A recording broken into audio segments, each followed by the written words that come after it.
नमस्कार, मैं हूं आपके साथ रोहित। एक भारतीय थिंकर हैं जिनका मानना है कि कुछ भी हो जाए पाकिस्तान सुधर नहीं सकता है और इसी का नतीजा है कि पिछले 70 सालों में भारत विकास का पैमाना गढ़ रहा है और दुनिया में नाम कमा रहा है। तो वहीं पाकिस्तान भारत की जलन में इतना जल गया है कि अब पाकिस्तान को पूरी दुनिया में आतंकी की नज़र से देखा जा रहा है और इसका कारण है कि भारत से बदला लेने के लिए और कश्मीर पर कब्जा करने के लिए पाकिस्तान आतंकी पैदा करता है, जिसका नतीजा यह है कि अब पाकिस्तान को एक आतंकी की नज़र से देखा जाने लगा है और अब तो यही आतंकी पाकिस्तान के लिए भस्मासुर बन गए हैं। लेकिन पाकिस्तान है कि सुधरने का नाम ही नहीं लेना चाहता और अब तो आलम यह है कि दुनिया पाकिस्तान को पूछ भी नहीं रही है और अब ना ही कोई कर्ज दे रहा है और पाकिस्तान का आलम यह है कि पाकिस्तान बहुत जल्द दिवालिया होने वाला है। इसीलिए इमरान खान मिनी बजट लेकर आए और जनता पर जुल्म कर दिया, जिसका नतीजा ये है कि अब महंगाई, बेरोजगारी, अर्थव्यवस्था और पाक रुपया डॉलर के मुकाबले रसातल में जा रहे हैं। लेकिन इमरान खान और जनरल बाजवा हैं कि सुधरना ही नहीं चाहते हैं। ये तो आप जानते हैं कि कश्मीर में खून खराबा करने के लिए पाक सेना गोलीबारी करती है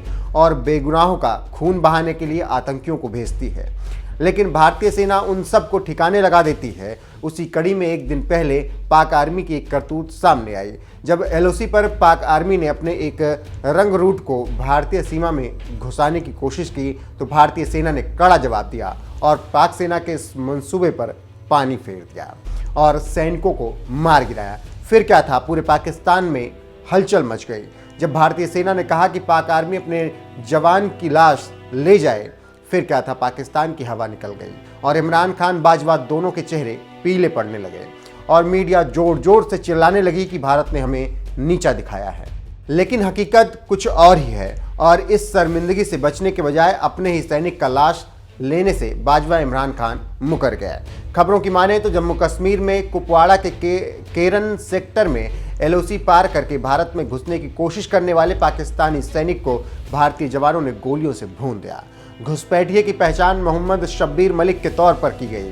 वह पाकिस्तानी सैनिक है। मरने वाला पाकिस्तान की बॉर्डर एक्शन टीम बैट का मेंबर हो सकता है। मेजर जनरल एएस पंढारकर ने कहा, हमें जैसे ही घुसपैठ का पता चला हमने घुसपैठियों को मार गिराया। पाकिस्तान की तरफ से की गई यह हरकत पिछले साल फरवरी में किए गए सीज फायर समझौते का पूरी तरीके से उल्लंघन है।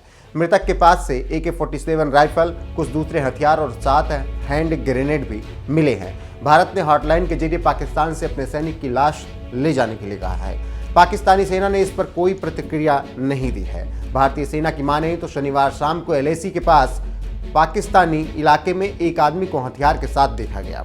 उसके बाद लगातार उसके मूवमेंट को मॉनिटर किया गया और जब इसने भारतीय सीमा में घुसने की कोशिश की तो उसे मार गिराया गया। छानबीन के दौरान इसके पास से पाकिस्तानी ID कार्ड और कोविड वैक्सीनेशन सर्टिफिकेट मिला। इस घटना से पता चलता है कि पाकिस्तान लगातार भारतीय सीमा पर आतंकवाद को बढ़ावा दे रहा है। वहीं हॉटलाइन पर पाक आर्मी को सूचना देने पर इमरान खान और जनरल बाजवा पानी पानी हो गए और भारतीय सेना के सवाल पर उनको सांप सूंघ गया, क्योंकि अगर हाँ बोलते तो उनकी करतूत सामने आ जाती और नहीं बोलते तो पाकिस्तान की करतूत दुनिया जानती। ऐसे में इमरान खान और बाजवा चुप्पी साध लिए, लेकिन पाक मीडिया भारत पर भड़क गई।